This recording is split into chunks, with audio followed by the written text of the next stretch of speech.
it allows us to see through this illusion that we all walk around living from, probably 98% of our waking moments, which is the illusion that there's a me in here, inside of my head, looking out. Now some of you are thinking, oh man, where are we going to go with this, right? And is that really an illusion? Now, there are many ways that we know that this is an illusion. So for one, just to make this, so it doesn't seem like this is something foreign to you, this is actually something you experience rather often. This is not some magical experience of noticing that this me that I always think of as being in here looking out, that can drop away. You can actually have experience without that being there. And it's not as outlandish as you might think. It's not some magical, weird experience. It's very, very subtle. In fact, you probably experience it every morning when you wake up at first. If you really pay attention to waking up, what you might notice in the morning is that there's just a body in bed. And then it's not until something triggers a memory that you start recreating yourself, right? Also, this is the defining characteristic of flow experience. So I don't know if any of you have heard of flow state. A man named Csikszentmihalyi was credited for really not necessarily discovering this state, but really studying it deeply. But I'm sure you've all heard of a musician saying, I was just so in the flow that when I was playing the music, it wasn't me playing the music was just happening, right? Or you hear an athlete, a basketball player who scores 65 points in a game, says that I wasn't there. It was just happening. They were so in the flow. You hear this of painters. You know, the painting was just happening. I wasn't there, and then all of a sudden I came into the picture when it was done and realized, wow, where did this come from? This wasn't me, right? So this is something that is actually not crazy. It's not mystical. It's not magical. This is something that happens rather often. In fact, it probably happens in very subtle moments, just seeing something beautiful, seeing a sunset, seeing the smile of a small child, being in love. You know, when we're truly in love, this sense of separation between ourselves and somebody else, it isn't there. And that's really why we feel so close to somebody that there's literally no separation, you know? So I just add that to, so that you don't think this is something totally foreign that we're talking about. But logically, we know that there's no me that owns this thing, right? That we can find. So for instance, we always say, like, this is my hand, right? Well, what's the me that owns this hand? Is it the arm? No, because we say that's my arm, right? Well, what's the me that owns the arm? Is it the brain? No, because we say that's my brain. What's the me that owns the brain? Where is this thing?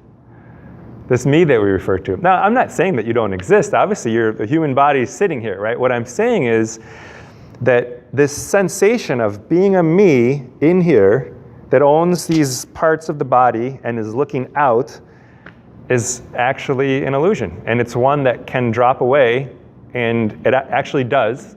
It's just that without training, you probably haven't noticed it when it does. And so with training, you can actually notice it when it happens. You can notice there is experience, but there doesn't seem to be an experiencer. There doesn't seem to be the me that I've created in here that's experiencing things. It's just sound, or it's just music. It's just light. It's just feeling. So kind of logically, we can look at it that way. Now in neuroscience, I don't think there's a neuroscientist in the world that has ever found this me that we're looking for when they study the brain. You can't find it. The sense of me is actually created by various parts of the brain, and it can disappear when you actually shut off those areas of the brain.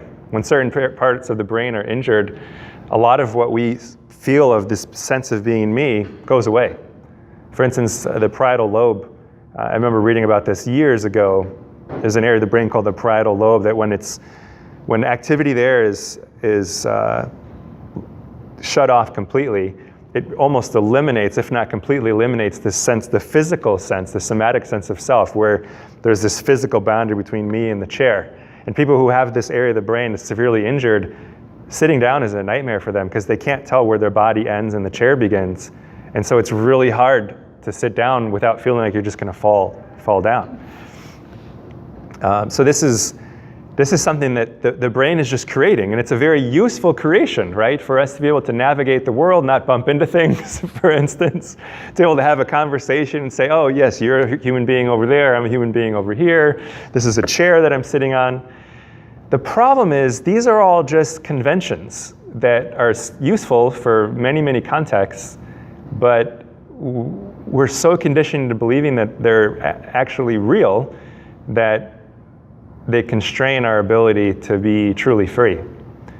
So we've talked about two ways that you can kind of see that this me that we believe in isn't there. So one is just logically, and if you want to chat about this another time, I'd be happy to, but there's so many ways you can look at this logically where you see that, yeah, there just isn't, it's just not there.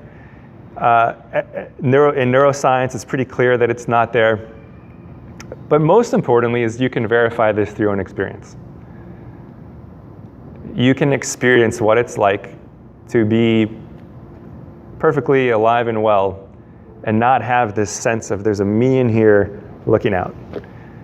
All there is awareness. And the awareness, you'll notice, as we talked about in the introduction today, it has this very spacious quality to it. There's a lot of room. And you can't really pinpoint where it is. It's not that awareness is in here looking out or awareness is over there looking back in. It's both at the same time. In fact, just at a very simple level, you can notice that as you're listening to me speak, maybe looking at me, you can look back at yourself at the same time, and you have this awareness that you're looking right back at that which is being aware. Everyone in this room can do that, right? You're just observing yourself sit in the chair. And if you're really looking at what is looking out, if you can look right back at it, you'll notice that, okay, both are happening at the same time. So now why does this matter, right? Because it sounds like a bunch of crazy talk, right? This idea that this sensation that we have that's just so powerful is actually an illusion. There are many, many illusions that fool us. You can go on YouTube and find hundreds of them, or just you can find a book on illusions. There's so many illusions that just trick the brain into seeing something. I'm sure you've all seen the one where there's one line above the other, right? And at the top there's like little arrows pointing out. On the other one they're pointing in. The one line looks significantly longer than the other one. They're exactly the same length. And even after you know that, even after you measure them, the brain will always tell you one's longer than the other, because it's just the only way the brain can see it. And that's what happens. No matter how intellectually you try to figure out that or convince yourself that this me in here is actually a perceptual illusion, your brain will always tell you, no, it's not, because here it is, I'm right in here looking out, and doesn't it feel like we're in this body looking out? It is a very strong, visceral sensation. And so there's two ways through your own experience that this drops away. This is one reason that it's sometimes skillful to practice with the eyes open, is that most of it's visual. Most of this illusion is that it really, really feels as though I'm in here looking out. And what happens is when that drops away, it's pretty sharp. It's not anything super magical. It's not mind-blowing. It's just, oh, yeah, there's just seeing right now. It's not coming from here, it's not coming from here, it's just seeing. And the other way is, and this is usually much more easily sensed when we're sitting still, is we have this sense of contraction, of just, this is me right here, and I'm like this ball of tightness, right? Sometimes of anxious tightness. And that can loosen up to the point where, almost like we were talking about with the parietal lobe, where it's really, really hard to tell where you begin and something else ends. And of course, it's not that you can't just have that back when you need it because your brain is functioning just fine. It's just that you can see both at the same time. You can see this convention that, yes, this is a body sitting on a chair on the floor, and this is all great. But you also see the other side at the same time, where it's this sense of, yes, these things are all here, but I'm not necessarily in this body looking out. There's just experience, and I can't really find where the center is for it. And it can be a little disorienting at first, but when we learn to rest in it, you might find that this is the most peaceful experience that you'll ever have. There's just absolutely nothing lacking there. There's no one to want anything. There's no one to need anything. It's just, this is it. This is what's here, and it's perfect. And so this is why it's helpful to look into this. And this is all I would encourage you to do. You know, as I think I've mentioned before, you should certainly not just believe anything that I say. And I'm not saying that out of just false humility or something like that. What I'm saying that for is that, you know, this doesn't help at all if it's just something we believe or not believe. What I'm trying to encourage you to do is actually look for your own experience, and what do you notice? And